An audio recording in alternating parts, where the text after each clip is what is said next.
Jesus opened the eyes of a blind man, and when Jesus asked him that, what do you see? He said, he sees men as trees.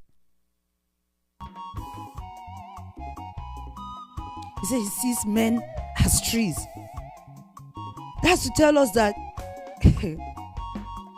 don't be so confident. I mean, don't feel that you know it all, or you are seeing everything. You are seeing clearly. Everything is clear. There is more. Keep praying. I will encourage us that throughout this 2025, we should keep praying. Lord, open my eyes. Open my eyes. Open my eyes.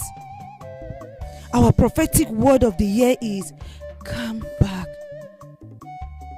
But how will you go back to God if you don't know your way? If you can't see clearly? If you feel that you are too Christian enough, that you feel that you are already with God? When God opens our eyes, He will show us where we are lacking. He will show us where there are lapses in our lives. He will show us where we are weak. He will show us how to draw close to Him.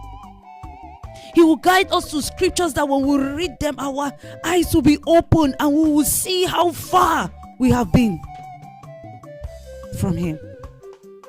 That word is not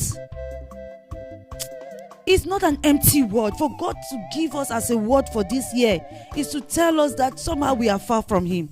We need to go back to Him. We need to draw close to Him.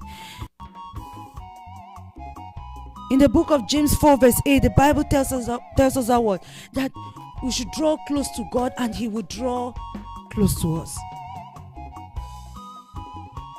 We need to draw close to Him to the extent that we feel His presence. You realize that no, something is different about you.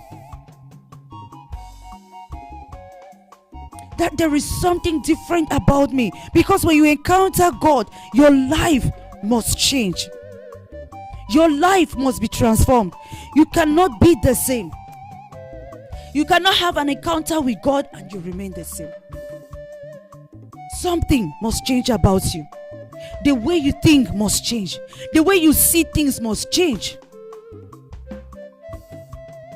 Don't be surprised that after that encounter, the thing that you used to see as the right thing will look like the wrong thing to you. The one that you used to see as the wrong thing will look like the right thing to you.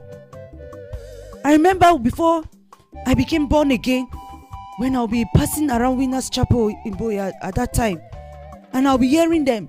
I passed the first day, I heard them in church. I didn't bother.